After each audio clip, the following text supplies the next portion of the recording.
እተን በዓልቲ ሓዳር ኮይነ ዝጸናሕኹለን ናይ መወዳእታ ዓመታት ብፍላይ ድማ ሓዳረይ ኣብ ዘይተረጋግዐሎን ኣብ ጸጋሚ ናይ ምስጋር እዋን ኣብ ዝነበረሉን ግዜ ዘይግቡኣት ናይ ጸታው ርክባት ምስ ዝተፈላለዩ ደቂ ኣዳም ኣሕሊፈ ናብ ምፍልላይ እናምራሕና ኣብ ዝነበርናሉ ሰሙናት ኣቐዲሙ ሂደታት ተጓንፎታት እውን ከምኡ ነይሮም። ብፍላይ ንዝተወሰነ እዋን ከም ፍጹም ዝተኸፈተ ብዝኾነ ደረጃ ናይ ፍቕሪ ስምዒት ወልፈኛ ኮይኑ ነይረ። ካብ ዝነበረኒ ሞራላዊ ቅዋመን ቀፂሉ እውን ካብ ዝበጻሕኽዎ መንፈሳዊ መሪሕ ብተጻራሪ ኣብዚ ናይ ዕውልና ህይወት ዝተታሒዘ ንርእሰይ ደጋጊመ ዝረኽቦ ነይረ። እዚ ብኻሊእ ኣባሃህላ እግዚአብሔር ብዝሓሰበለይ ናይ ሓቂ ጎደና ከይጓዓዝ ጸላኢ ኣብ ውድቀት ዕንክሊል ውሽጢ ንዓመታት ተኣሲረ ክጸንሕ ዝገበረሉን ናይ ህይወተይ ውፂታውነት ዝተጻረረሉን ክፉእ ግዜ ነይሩ። ንጎይታ ክስዕቦ ኢለ ካብ ዝወሰንክሉ ግዜ ጀሚረ ግን ናይ ሓቂኛ ድሕነት መሰረት ዝኾነ ጸጋ ብደቂቕን ብዓሚቑን ጠሚተም ከይትረድአኒ ቅድሚ ምጽንሑ ድሌተይ ንጎይታ ከም ቃሉ ብፍጹም ልበይ ንምእዛዝ ነይሩ። ብዘገርም ኩነታት ናብ ናይ እምነት መንገዲ ቅድሚ ምምጻይ ኣብዚ ጉዳይ እዚ ብዙሕ ቃልሲ ኣይነበረን። ብድንግልና ዝተኣሰርክዎ ካብ መጽሓፍ ቅዱስ ምርዳእ ዝተበገሰ እኳ እንተዘይኮነም ሓቀኛን ዘለኣለማውን ፍቕሪ ኣብ ኣምላኽ ከምኡውን ኣብ ሰብኣይን ሰበይትን ማእኸል ክህሉ ከም ዝኽእል ካብ ዝነበረኒ እምነት ናይ የዋህነትን ተስፋን ተበጊሰም ካብ ሓደ ወዲ ኣዳም ንላዕሊ ውሽጣዊ ገመናይ ኣይርኤንን ዝብል ቅዋም ዝነበረኒ ጓል እየ ነይረ። ካብ መጀመርታ እውን ንዓቕሚ ሔዋን ካብ ዝበጻሕኹሉ ግዜ ጀሚረ ናይ ፍቕሪ ኣድናቒት ካብ ዝበሃሉ ሰባት ዓይነት ነይረ። ናይ ፍቕሪ ስምዒት ዝፈቱን ዝብህግን ነይረ። ኮይኑ ግና ኣካላዊ ናብ ዝኾኑ ርክባት ንምእታው ዘይደፍርን ዝጥንቀቕን ጓል ሔዋን እየ ነይረ። ክሳብ ናይ ድሓር ዓመታት ብገዛእ ርእሰይ ካብ ዝመላለስ ሓሳበይን ኣብ ቀረባይ ካብ ዝነበሩ ዝተወሰኑ ሰባት ምስቶም ምናልባት እውን ናይ ፍቕሪ ዓራት ውልፋት ዝበሃል ዓይነት ተዋልድ ነይረ ከይኮንኩ ኣይተርፍን ኢለ ይዛረብ ነይረ። ብፍላይ ኣብቲ መጀመርታ ናይ ምቅርራብ ግዜ ውሽጢ ዝፍጠር ክፉእ ስምዒት ጽልዋን ሓድሽ ሰብ ኣብ ናይ ፍቕሪ ስምዒት ውሽጢ ንፈልጠሉ ኣብ ዘሎ ስምዒትን ጊዜያዊ ደስታን ብዘይ መጠን እፈትዎ ነይረ። ኣብ ውሽጢ ሓድሽ ዓለም ኣብ ምፍላጥ ዘሎ ናይ ሓጎስን ደስታን ንስዒበ ውሕዳት ምስ ዘይበሃሉ ናይ ጾታ ተጻረርተይ ህይወት ኣሕሊፈ ወፅየ። ከጨንቐካ ዝጀመር እቲ ህይወት ሃንቀውታት ትገብረሉ እቲ ርግፀኛ ዘይትኾነሉ ናይ ሓልሓልታ ስምዒት ድሕሪ ምዝሓሉ እዩ። እቲ ብውሽጠይ ዝምስጠን ዝነበረ ሰብ ንመጀመርታ ግዜ ብጀካ ናይ ዋላ ሓደ ሓገዝ ስምዒት ተዓዚበ ካብ ማንም ዝተፈለየ ከም ዘይኮነ እንተስተውዕል ዝፍጠር ጸጥታን ባዶነትን ከቢድ ነይሩ። ናይ ትምሳይ ዝነበረ ወዲ ትኽክለኛ ማንነት ዝግለጸለይ እቲ ዘንቀሳቕሰንን ዝህውፀንን ዝነበረ ናይ ዓራት ዝንቡዕ ርክብ ስምዒት ክጠፍእ እንከሎ እዩ። መልክዖም ከይተረፈ ኣስተውዒለ ክሪኦም ዝጀምር ድሕርቲ ብስምዒት ናይ ምዕጋበይ ሰዓታት ምንባሩ ሕሉፍ ዝኽረ እዩ። ውሽጠይ ንዝህንቀዎ ስምዒት ኢሉ ነታ ኣብ ግዜ ጫማ መውፃን ናብ ዓራት ደይብካ ኣብ ግዜ ክዳን መውፃን ኣኽቢሩን ተኸናኺኑን ዝተቐበሎ ወዲ ኣዳም ስምዒተይ ድሕሪ ምህድኡ ሓንቲ ግዜ ንጥራሕ ነፍሱ ምስጠመትክዎም ትኽክለኛ መንነቱ ይግለጸለይ እሞ ምስቲ ወዲ ዘቐጽለኒ ዓቕሚስን እዚ ሓቂ ዘይኮነስ ወረ ቤላ ቤሎ ከም ዝኾነ ኣብ ዝበጽሕ ኩሉ ግዜ ኩሉ እቲ ናይ ብሓቂ ግንዛበ ክሳብ ዝረክብ ናይቲ ነገር ኮንተንት ብምግፋት ካብ ግዜያውነቱ ተበጊሰ ዝዓምቆ ትርጉም ብምድላይ ምስቲ ዝቕጽል ወዲ ዝተሳኽዐ ህይወት ክኸውን ብምባል ተስፋ ብምግባር ደጋጊመ ናይ ፍቕሪ ስምዒት ላዕልን ታሕትን ኢለ ርኤ እያ ነገሩ ናይ ምስኪናት ድኻም ናይ የዋሃት ፍቕረኛታት እውን ዘይምፍላጥኦም ከማይ ድማ ካብኣቶም ሓንቲ ነይራ ካብዚ ድኻም እዚ ካብ ጎይታ ተበጊሰ ዓሪፈ እየ ዝብለሉ እዋን ቅድሚ ምምጾ ነዊሕ ግዜ ዓሪፈ ዝጸንሕ ኩሉ ኣብ ውሽጢ ሓዳር ኣብ ዝነበር ኩለን ናይ መጀመርታ ዓመታት ነይሩ ናይ ቦደቄ ካብ ዝኾነ ካብ ላቃቸው መንግስቱ ምስኡ ናይ ፍቕሪ ርክብ ቅድሚ ምጅማርና ኣብ ዝነበሩኒ ውሕዳትን ሓጸርትን ርክባት ኩሉ ናይ ትርክባት ጅማሮ ቀላሲትን ፈጻሚትን ባዕለይ ነይራ ላቃቸው ከምዚኣቶም ዝበሉ ጾታታት ይጥዕምዎ ይነበሩን ስምዒታውነቱ ዝሓረቐን ዝገብሮ ኩሉ ሓሲቡን ወሲኑን ዝገብር ዝነበረ ሰብ ብምዃኑ ዝሃብክዎ ገጸ ባህሪ ንምጽዋት ፍቓደኛ ይነበረን ዝደልዩ ዝፈልጥ እወን ነኖን ዝብል ኣብ ዝኾነ ሰዓት ርእሱ ንምዃንን ሓቅን ምዝራብን ፍርሒ ዘይብሉ ብምዃኑ ከኣምኖ ከም ዝኽእል ቀልጢፈ ተገንዚበ እቲ ቅድሚኡ ዝለመድክዎ ባዕለይ ክዝውሮን ናብቲ ብውሽጠይ ዝሓዋውሶ ናይ ምናባዊ ዓለም ብዘይ ምቅልቃለይ ፍቕረይን ፍትወተይን ብሕልምን ብምናባውን ብናይ ዓራት ስምዒት ዝተጋረደን እንተይኮነስ ካብ ማዕሙቕ ልበይ ዝነቅል ንጹህን ቅዱስን ፍቕሪ ነይሩ ካብ ዝተበጊሰውን ምስኡ ብተማጣጣኒ ስጉምቲ ምኻድን ርክብ ብጉድ ምጅማርን ናይ ዓመታት ጉዕዞ ወሲዱለይ ነይሩ ካብ መዓዝ ሒዙኒ ካብ መዓዝ ከም ዝገድፈኒ ኣብ ርእሰይ ፍልጠት ዘይነበረን ጓል ሒዋን እቲ ናይ ፍቕሪ ስምዒት ንሱ ከም ዝደልዮ እምበር ኣነ ከም ዝደለኽዎ ኩሉ ክገብሮ ዝኽእል ሰብ ዘይምንባሩ ብንፋስ ከይተወሰደ ተረፈ ብህዱእ መንፈስን ብናይ ገዛእ ርእሰይ ብዝኾነ ኩነታትን ንቑርብ ጊዜያት ብሓደ ድሕሪ ምጽናሕና ኣብቲ ከም ማንም ሰብ ዕዱምን ተጋባዝን መርዑትን መመርዓዊትን ባዕልና ኣብ ዝነበርናሉ ጥዑም ገዛ ብመንገዲ ስነ ስርዓት ቃል ኪዳን ተመራዒና ብሓደ ምንባር ድሕሪ ምጅማርና ሓቂ ዝመልኦ ምፍቕቓር ክላበስ ጀሚራ ብዙሕ ዝተደኸመሉን ሓቅኛ ፍቕሪ ዝነበሮን ሓዳር ዕጩ ምፍልላይ ክኸውን መሕዘን እዩ ብዛዕባ እዚ ብዝሓሰብክዎ ቁፅሪ ወላዲተይ ምስ ናይ ዓርሳ ህይወት እተሓሒዛ ክንዲ ትቁልዕነት ዝጎደካ ጸላይኻ እኳ ዘይጎደካን እትብሎ ባህላ ይዝከረኒ ኣነ ናይ 21 ዓመት ንሱ ድማ ናይ 23 ዓመት መናእስያትን ከለን ዓይና ሓዳር ዝጀመርና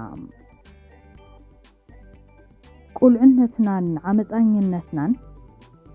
ነዊሕ ዓመታት ሓዳር ዝበሃል ትካል ብኣግባቡ ከም ዝሰርሕ ዝገበርናዮ ተመክሮ ካብ ዓበይቲ ኣሓትና ብምውሳድ ንመርዓና ኣብ ዘተኣማምን መሰረት ኮይና ብፍልጠት ክንዓቢ ምኽንያት ኣይነበረን ክልቴና እውን ባህላውያን ዘይነበርናን ብባህላውያን እዮም ኢልና ንሓስቦም ሰባት እውን ናይ ሓባር ንዕቐት ዝስምዐናን ነርና ካብዚ ተበጊስና ካብኡ ክንምሃሮ ንኽእል ዝነበረና ናይ ምርዓ ጥበብ ከይተገንዘብና ተሪፍና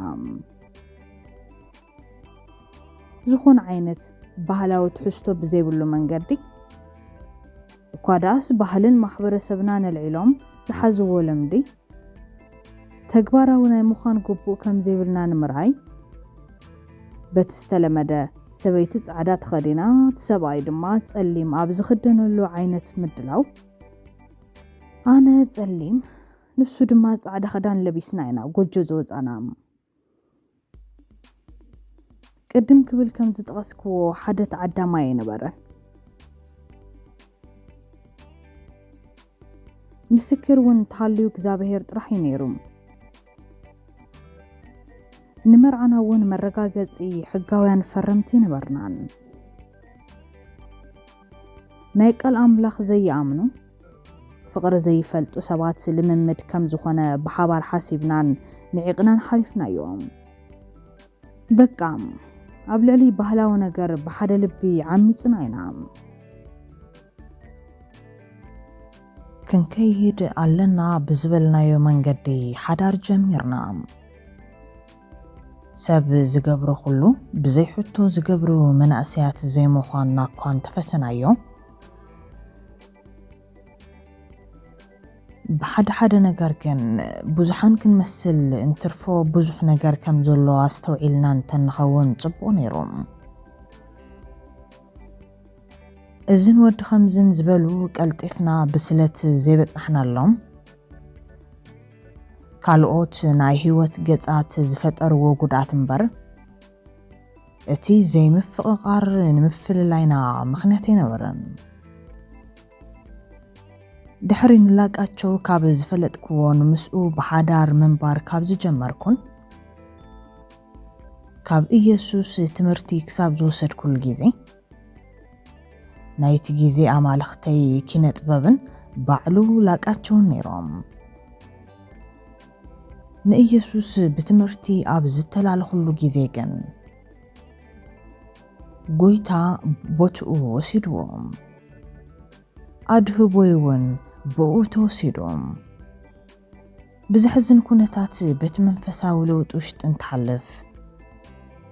በዓል ቤተይ ብተመሳሳሊ ጉዕዞ ውሽጢ ምስቶም ምሳይ ካብ ዝነበሩ ምዃን ጀሚሩ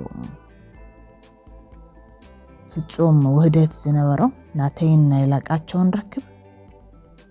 ቀስ ብቐስ ሓጓፍ ክፍጠሩ ጀሚሮም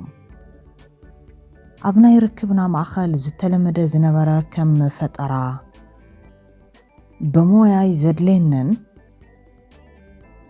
ከም ብሩኽ ዝነበረ ናይ ግዜ ነፃነተይ ኣድላይ ካብ ዝኾነን ላዕሊ ክኸውን ጀሚሮም ኣብቲ ሽዑ ነፃነቱ ስለ ዝጣዕመንን እቲ ንዕኡ ስዒቡ ክመጽእ ዝኽእል ጸገም ብዘይምፍላጠይ ዋላ እኳ ኣብቲ እዋን ይፈትዎ እንተነበርኩ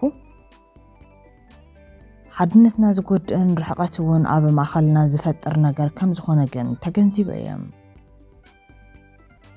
ንበዓል ቤተይ ዝነበረኒ ዝተገለጸ ፍቕርን ብባህረይ ተኣማኒትን ግልጽን ምዃነይ ኣብ ልዕሊ ርክብና ዝመጹ ዓይነት ጸገማት ክመጹ ይኽእሉ እዮም ኢሉ ዝጠራጠር ይነበረን ናይ ድኻመይ ምንግልታዕ ዝኸፍአ ዝገብሮም ክጻመድ ክቃለስ ከምልጥን ክሳቐን ዝጸንሕ ኩሉ ኸይዲ ደጋጊመ ኣብኡ ዝወደቅ ኩሉ ዕንክልል ዘጣዕሰኒ ካብ እምነት ኣንጻር ከም ልበይ ምዃን ከም ስጋይ ፍቓድ ዘይምዃኑ ዝግድበኒ ነገር ከም ዘሎ ክሓስብ እንከለኹ ኣብ ውሽጠይ ግጭትን ናይ ስምዒት ጭንቅን ይስምዕኒ ነይሩ ኣብ ቀረባ ዓመታት እውን እምነተይን መንነተይን ብዝድዕንን ኩነታት ግቡእ ዘይኾኑ ኣጋጣሚታት ገይረ ዝፈልጦም ኣጋጣሚታት ኩሎም መወዳእትኦም ክፉእ ጽዕንዕንታን ክህልወኒ ከም ዝገበርኑ ይዝከር ክላ እዚ ድዩ እውን ናብ ዝብል ተር ጣዕሳ ኣሕሊፉ ዝህብን ብዝኸሰረ ስምዒት ንዝዋጋእ መወዳእታ ኣሕሊፉ ዝህብ ድኻም ነይሩ እቲ ግብረ ስጋ ምግባር ዝህበኒ ካብ ዝነበረ ግዝያዊ ሓጎስ ንላዕሊ እቲ ነገር ድሕሪ ምሕላፉ ዝስምዐኒ ዓሚቕ ጣዕሳ ብርቱዕ ጭንቀትን ጸገመይ እንታይ ብዝብል ኣጨናቒ ናይ ሕንቅልተይ ውሽጢ ሕቶን ይወስደኒ ነይሩ ናይ ዝመዘዙ ከዓ ኣብ ውሽጢ ዝፍጸም ርክባት ብዙሕ ናይ ልቢ ምስባር ኣጋጣምታት እውን ናይ ባዕሉ ዋጋ ዝኽፍል ኩነት እዩ ነይሩ። ሃንደበት መፅዩ ዓለመይ ሃፈፍ ከም ዝብል ዝገብር ዝነበረ ድኻም ዕዱኡ ምስ ወድአ ግን ቀውሰይ ናብቲ ሓቀኛ ንስሓ ድሕር ምብቅዑ ጣዕሳይ ዝኸፍአ ዝገብሮ ንጎይታ ካብ ዘለኒ ፍቕርን ምስትቓሉ ብሓቅን ምስዓብ ምስተኣነ ዝገብሮ ዝነበርኩ ተግባር ብምርኣይ ኣብ ሓደ ክኸይድ ዘይኽእል ድኻም ነይሩ። ኣይኮነን ዶ ዝሙት ዝመስል ኣብ ልዕሊ ገዛእ ስጋኻ ዝግበር ዓብዪ ሓጢኣት ብተለምዶ ቀሊል ተገይሮም ዝቁፀሩን ብድፍረት ንለማመዶም ካብ ምዃኖም ተበጊሱ ናይ እግዚአብሔር ቃል ዘይከልከሎም ዝመስሉ ኣናእሽተይ ስሕተታት እውን ከይተረፈ ንዘይምፍጻም ዝጥንቀቕ ጓል ሂዋን ነይራ። ንጎይታ ንምእዛዝ እውን ከም ዝበፅሕዎ መረዳእታ መሰረት ንባዕለይ ይኹን ደቀይ ከይሰሳዕኹ ብናብራይ ዋጋ ዝኸፍል ነይራ። ኣብ ዝኾነ ይኹን ግዜ ብዘይ ወቐሳ ምሕላፈይ ምትሕልላፈይ ኣቕሊለ ክልተ ህይወት ብምሉእነት ክነብር ኣይዝክርን። ሽዑ ይኹን ኣብዚ ሕዚ እዋን ካብ ባዕለይ ይኹን ካብ ካልኦት ናይ ኢየሱስ ሰዓብቲ ናይ ደቀ መዛሙርነት ሓበሬታ ብህይወት ምግላፅን ኣግባብነትን ኣጽኒዐ ዝኣመንን ነዚ እውን ብዝግባእ ዝተግህን ናይ ምምሕልላፍ ዝምባለ ኣብ ዘስተውዕል ግዜ እውን ብፍቕሪ ንምግሳጽ ዘይፈርሕ እየ። ብቐሊሉ ካብ ድኻመይ ምልቓቕ ግን ዝኽእል ጓል ኣይነበርኩን። ከም ዝኾንኩ ግን ካብ ዝርድኦን ሰባት እውን እያ ኢሎም ካብ ዝቕበሉንን ናይ ጓል መንነትን እምነትን ካብ ጎነፅን ዝኾነ ፀገም ንምልቓቕን ነፃ ናይ ምውፃእ ጸሎት ክግበረለይ ተፈቲኑ ነይሩ። ናተይ ነፃ ምውፃእ ዝኾነ ግን ብቕፅበት ዘይኮነስ ብኸይድ እዩ። ዘይቋረፅ ናይ እግዚአብሔር ሓገዝ ኣብቲ ሕሉፍ የንገላትዕኒ ካብ ዝነበረ ናይ ውድቀት ዕንክልል ብሓደ ግዜ ዘይኮነስ ብናይ ዓመታት ጉዕዞ ውሽጢ እናምሃረን ግንዛበይ እናዕበየን ነፃ ውፅኡን እዮም። ንሓዳሪ ምፍራስ ምኽንያት ካብ ዝኾኑ ቀንዲ ነገራት ውሽጢ ሓደ እዚ ድኻም ዝፈጠሮ ተደጋጋሚ ቀውሲ እዮም። እዚ ክብል እንከለኹ ብመዓልታዊ ፈፂምዮ ዝነበርኩ በደል ነይሩ ንምባል ዘይኮነስ ንዝተወሰኑ ዓመታት ኣብ ዝኾነ ግዜ ምስ ውድቀት ቆፀራ ዘለኒ ይመስል ደጋጊሙ ዝረኸበኒ ድኽመት ከም ዝነበረ ንምግላፅ እዩ። እዚ ድኻም ብብዙሕ ዘጥፋእኹሉን ዝሓፈርኩሉን ዝተጎዳእኹሉን ድኻም እዩ። ይኹን እምበር ኣብ ህይወተይ በዚ ድኻም ዝወደቕኩሎም ኣጋጣሚታት እንተዘይህሉ መድሕን ዘድልየኒ ምስኪን ጓል ከም ዝኾንኩ ተገንዚበ ካብ እግዚአብሔር ጸጋን ክርስቶስ ኣብ መስቀል ካብ ዝሰርሖ ወፃኢ ዋላ ሓንቲ ክምክሐሉ ዝኽእል የዋህነት ዘይብለይ ምስኪንን ዝተጓሳቆልኩን ሰብ ምዃነይ ብምርዳእ ሓቀኛ ዕረፍቲ ምረኸብኩ ነይረ። ንውሽጠይ ንምዕዛብን ዓርሰይ ንምፍታሽን ኣብ መንነተይ ተግሄ ንምስራሕ ንኽሰጥም ዝገበረኒ ብቐንዱ ምስ ዝድኻም ዝገጠምክዎ ምልታም ተበጊሱ ነይሩ።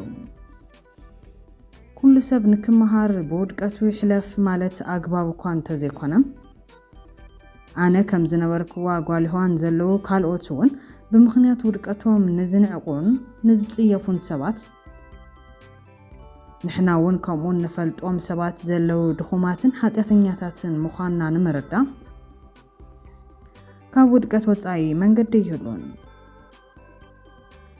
ትምክሕቲ እውን ብተፈጥሮኡ ሳዕበይ ንውድቀት እዮም። ብዘጥፋእኽዎም ጥፋእታት ተዘይኮርዐኹካ ካብኣቶም ተበጊሰ ብዛዕባ ዓርሰይ ይኹን ብዛዕባ ሰብ ከም ዝመሃር ብዝረኸብክዎ ዕድልን ብምውዳቕን ኣብ ውሽጢ ምልዓል ኮይነ ዝሐሸ ሰብሬ ግን ኩሉ ግዜ ኣመስጋኒት እየ።